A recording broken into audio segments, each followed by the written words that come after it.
क्या कह रही है कथा? कथा कहती है जब हम जिंदगी में कोई संकल्प धारण करते हैं, जब हमारी जिंदगी में हम कोई विचार धारण कर लेते हैं, जैसे आपने 16 सोमवार का व्रत ले लिया, आपने पशुपतिनाथ का व्रत ले लिया। मान लो आपने 16 सोमवार का व्रत लिया, आपने पशुपतिनाथ का व्रत ले लिया, आपने कोई व्रत धारण कर लिया। और जब आपने 16 सोमवार का व्रत ले लिया, पशुपति व्रत ले लिया, या आपने कोई शुक्रवार का व्रत ले लिया, सोमवार का व्रत ले लिया, प्रदोष का व्रत ले लिया, तीज का व्रत ले लिया, या आपने चतुर्थी का व्रत ले लिया, कोई भी व्रत आपने धारण कर लिया, और रिद्धि सिद्धि के दाता गजानन तुम्हें सबसे पहले हमारा नमस्कार गे। रिद्धि सिद्धि के दाता गजानन तुम्हें सबसे पहले हमारा नमस्कार गे। सबसे पहले हमारा नमस्कार गे। सबसे पहले हमारा नमस्कार गे। सबसे पहले हमारा नमस्कार है। सबसे पहले हमारा नमस्कार है।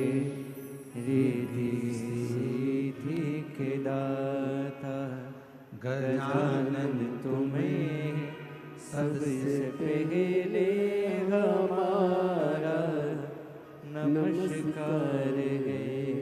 मान लो कोई संकल्प आपने लिया, मान लो कोई आपने विचार कर लिया कि मुझे 16 सोमवार का व्रत करना है, मुझे पशुपतिनाथ का व्रत करना है, मुझे मंगलवार का व्रत करना है या सोमवार का व्रत करना है। कितने व्रत करना है? पशुपतिनाथ के कितने व्रत होते हैं? 5। अब मान लो तुमने पशुपतिनाथ का व्रत का संकल्प लिया कि मैं 5 व्रत करूंगी। पहला व्रत कर लिया, दूसरे व्रत में कहीं आपको जाना पड़ गया या रजोधर्म आ गया, रजस्वला हो गए, नहीं कर पाए, कहीं जाना पड़ गया, नहीं कर पाए। तुम्हारे व्रत का टेंशन किसको है? तुमको कि मेरा व्रत नहीं हुआ। पहला व्रत यदि आपने कर लिया है, उसके बाद के अगर 4 व्रत तुम्हारे रह गए हैं, उसकी चिंता तुम्हें नहीं रहती। जिसका तुमने संकल्प लिया है उस महादेव को तुम्हारी चिंता रहती है कि यह कब पूरा।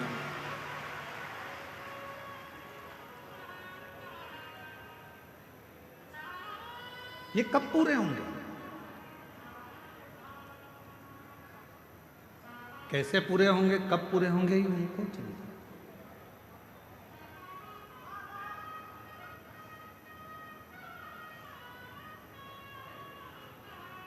ये व्रत कैसे होंगे, ये उनको चिंता। आपको लगता है कि मेरा सोमवार का व्रत ये वाला छूट गया है, रजोधर्म से हो गई, या कहीं मुझे जाना पड़ गया, ये व्रत रह गया है, कैसे पूरा होगा, उसकी चिंता तुम मत करो। तुम तो देव अधिदेव महादेव पर छोड़ दो। बाबा ने पहला व्रत करवाकर या दूसरा व्रत करवाकर बीच में अगर 1-2 सोमवार निकल गए, कोई कारण से बाबा ने उस व्रत को बीच में रोक दिया है, उसका कोई कारण है। बाबा चाहते हैं तेरे 5 व्रत जैसे ही पूरे हो जाएं, वैसे 3 महीने में तेरा काम हो जाए, इसलिए बाबा उसको थोड़ा बीच में गैप कर, इसलिए बाबा ने उसको बीच में थोड़ा थोड़ा रोक रोक कर उन 5 व्रत को करवाए, तब 5 व्रत आए।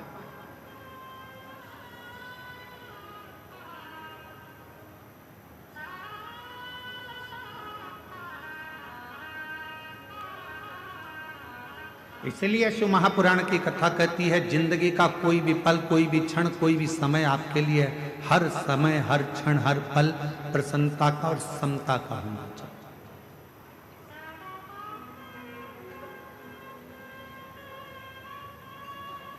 प्रत्येक पल, प्रत्येक घड़ी, प्रत्येक क्षण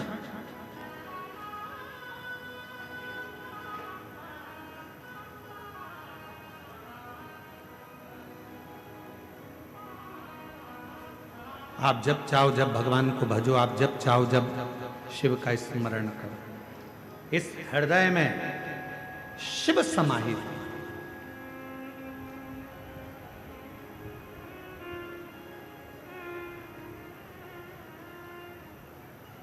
तो कहते हैं ना गंगा बड़ी ना गोदावरी, ना गंगा बड़ी ना गोदावरी, न तीर्थ बड़े प्रयाग, सकल तीर्थ का पुण्य वही, जिस दिल में शिव का वास। जिस दिल के अंदर शंकर का वास है वो किसी तीर्थ से कम नहीं। जिस दिल में शिव समाया है वो किसी गंगा के घाट से बड़ा नहीं।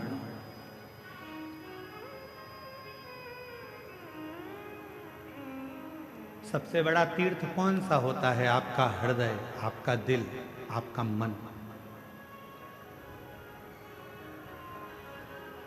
बिना किराए के आप 2 मिनट में पहुंच जाते हो और 2 मिनट में वापस आ जाते हो। अभी बैठे बैठे आप लोगों से हम काशी की बात करेंगे तो तुम्हारा दिल काशी पहुंच जाएगा, वापस लौट कर आ जाएगा। पैसा भी नहीं लगा, 1 रुपया नहीं लगा, घर में बैठे बैठे सारे तीर्थ हो जाते हैं। इसलिए शास्त्र कहता है, गंगा बड़ी ना गोदावरी, ना तीर्थ बड़े प्रयाग, सकल तीर्थ का पुण्य वही, जिस दिल में शिव का वास। जिस दिल में शंकर का वास होता है वो गंगा, कावेरी, गोदावरी, तीर्थ, प्रयाग सबसे बड़ा वही हृदय हो जाता है।